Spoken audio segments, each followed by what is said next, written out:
Now, in the old days, until about 2006, I think, you actually had to amortize that goodwill over 40 years. So Google created $1 billion of goodwill by purchasing YouTube, right? That means over the following 40 years, they would write off $25 million a year as, cost of amortizing that goodwill over time.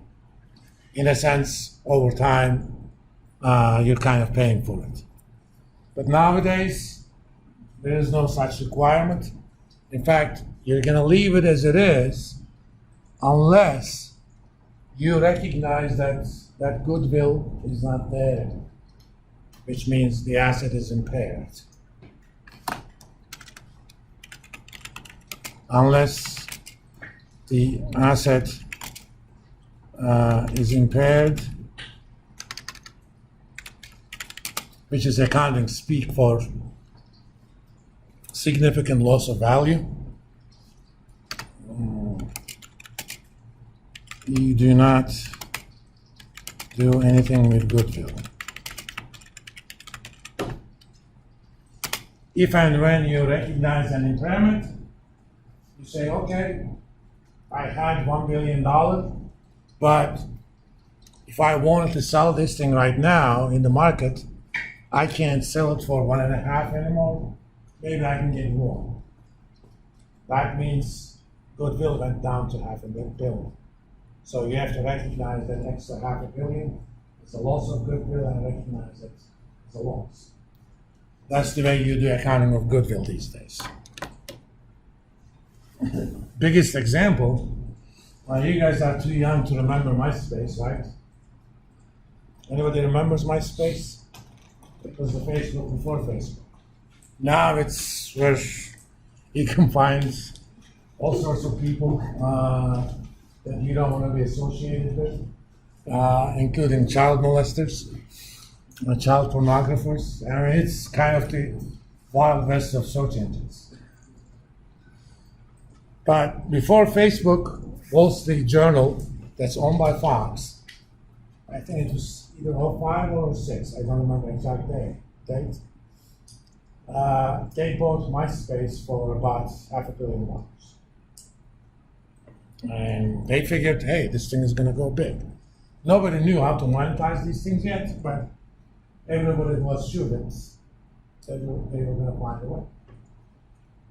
Of course, about a year after that, Facebook came out. Within 2 years, nobody remembered MySpace. And at the time they bought MySpace, I don't remember the exact number, but net asset value wasn't over 100 million. So they had booked about $400 million in goodwill. But now it's worth pretty much nothing. Now, Wall Street Journal had to recognize that as an asset impairment and write that off as a loss. So goodwill, if goodwill changes significantly within an accounting statement compared to previous, either, especially if it went down, more than likely there was an asset impairment. Or they sold the whole thing to somebody else, it no longer exists. Now, if you think about it, the stories that you can tell with the current assets are not that much of an interest to shareholders. I mean, it is, but not too much. Typically, shareholders are longer-term investors. They're more interested in making money over the long term. I'm not talking about speculators in the stock. Those are two different things. Investment and trading are two different things. There's nothing wrong with trading. Just don't call it investment. But there are people or stakeholders who would be interested in current assets. These would be your suppliers. If I'm a supplier to you, I typically want to be paid within 30 to 90 days. So if I see that you have a lot of cash and cash like and short-term securities, I feel better. Okay? And we're gonna do that relative to certain numbers, but as of now, the more cash they have, the more confident I am I can get my money. Because more than likely, I owe other people money. So if Google doesn't pay me, I can't pay them. They're going to ask for my bankruptcy. Inventory probably is more interesting to, yes, to debt holders, but also to shareholders. How much a firm has inventory, especially relative to some other numbers, like sales, is an indication of how efficient the management is in terms of inventory. Because you don't want to have too much inventory. How much return do you have on inventory? What do you earn when you have stuff in the shelves? Nothing. In fact, technically speaking, you're losing money because you got to finance the cost of that inventory. So the higher is the inventory, the more I don't like my supply chain guy, okay? Or the salespeople. Maybe I didn't put them in the right places in the retail shelf, so they didn't fly. On the liability side,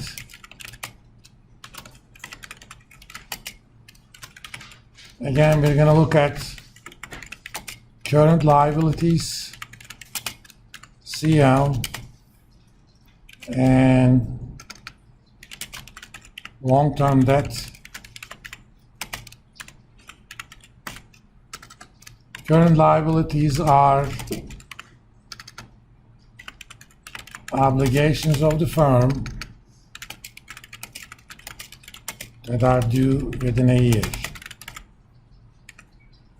Just like current assets meant things you could convert to cash in a year. These are your obligations that are due within a year.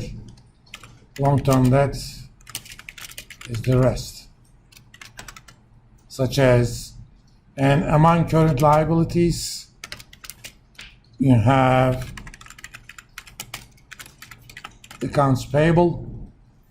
These are the trade credits that were extended to you. Short-term debt, current portion of long-term debt,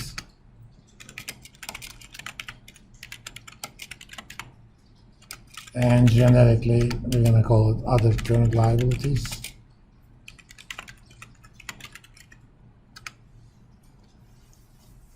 What we mean by current portion of long-term debt, think about mortgage.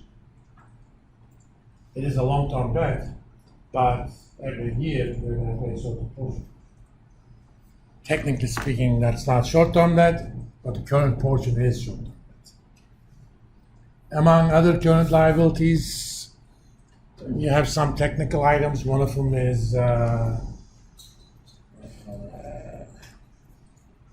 if your customers pay you ahead of time, that creates a liability because they paid you but you haven't delivered the goods.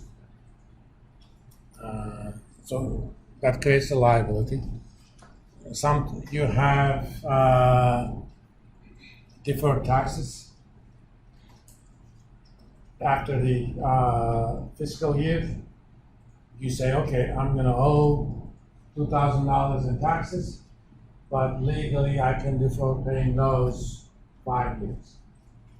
That would be, that would be part of long-term debt, but let's say 3 months,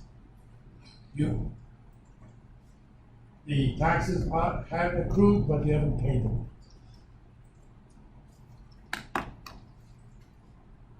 But typically, we're going to look at them as other current liabilities, and you're doing this financial statement analysis at a master's level.